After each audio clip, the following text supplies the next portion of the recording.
Well, it was win or go home for either the Border City Blue Jays or the North Battleford Beavers. This was at Legion Ballpark last night. Moses, myself, a few of us here at the station were there taking in all the action. And what's the great part about this game, the winner will take on the Lloydminster Twins in the NSRBL final. The Beavers haven't been there, or at least won it, since 1997, while the Jays have never been to the big show. So Legion Ballpark still scoreless until the bottom of 4. Bases loaded for Clayton Ermel. His base hit to right will clear the bases, or so we think. The Beavers complain to the ump for interference.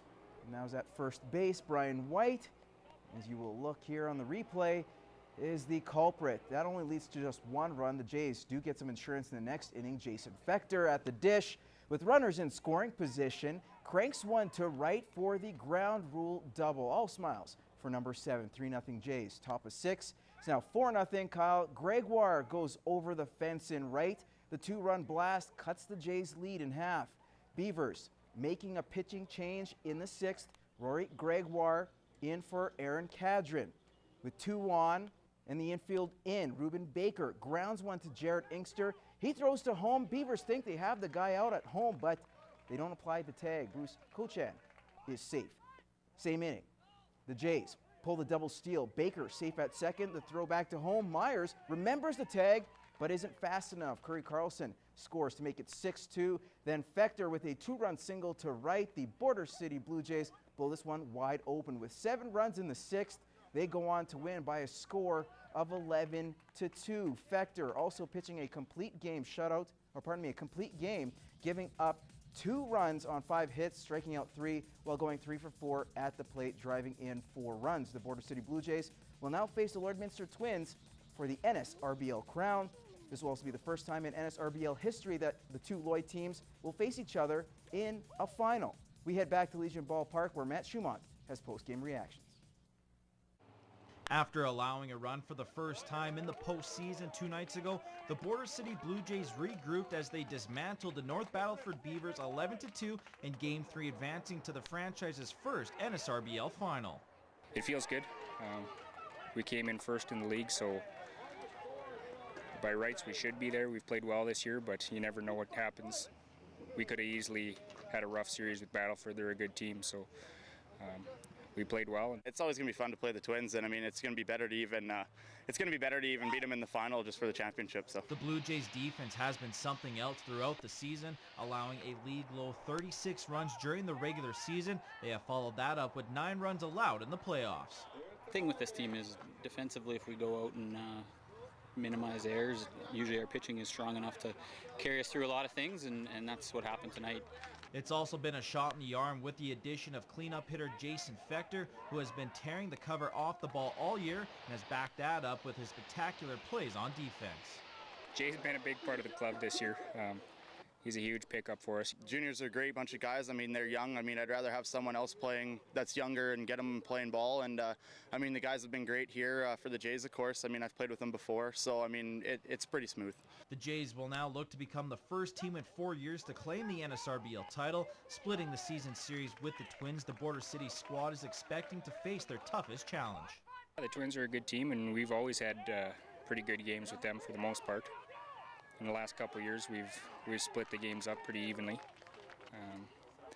They have a good pitching staff, and so do we. And depending on who's hitting the ball that night, we'll see who's going to take the series, I guess. I think their lineup's not as great as it has been in the past, and if we do the little things right, we're right there with them, and definitely not afraid to match up with them and look forward to it. Matt Schumont, Newcap Sports. That's your first look at sports. Gerard is up next with weather. There are just a few stops left in the CPAC or CPCA season this weekend. The Chucks are back in familiar territory with a lot on the line. Cal Gallagher explains in this week's edition of Inside the CPCA. The CPCA returns to Dewberry this weekend, and the stakes have never been higher. Over $50,000 in prizes will be handed out over the 4 days.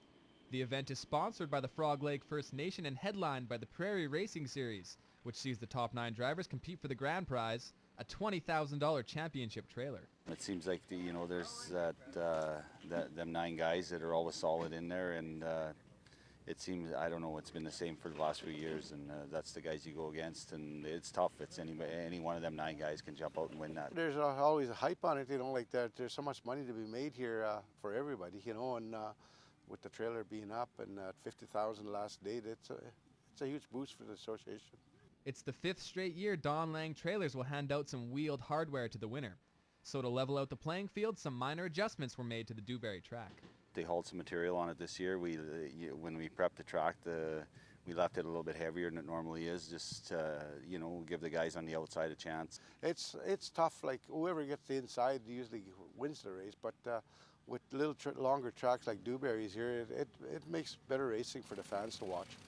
After a day of racing, the track was noticeably heavier than the first Dewberry stop back in mid-June. Definitely last night. I think the last time we were here, we were running 102s or something, and last night 108 was fast, so it evens up the track a little bit and keeps it safe. Including this weekend, there are only 2 events before the season wraps up later this month with the CPCA Pro Tour Finals here in the Border City. It also means there are only a few more chances to grab a spot for the 2014 Calgary Stampede. You got to run consistent. God, if you make a few mistakes here and there, somebody else is going to jump up on you, so it's got to be kind of a cautious game for us right now. Kyle Gallagher, Newcap Sports. Inside the CPCA, the view from the barns, the wagon box, and from the track.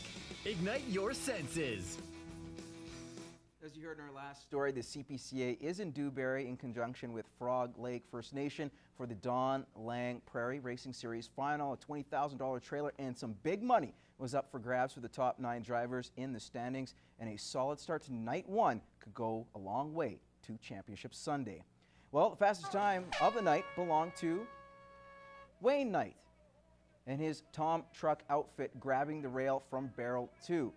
Knight squeaked in the top 9 to qualify for the showdown. He put together a blistering time of 107.82. As you see, easy control for Knight throughout that race, taking the first turn and breezing through victory. Meanwhile, Vern Nolan, currently sitting in second in the CPCA standings, had the second fastest time of the night, as the first turn gets edged out by a horse length there, but Nolan would grab the rail once again and would beat out Carey. Nolan came in with a time of 108.08.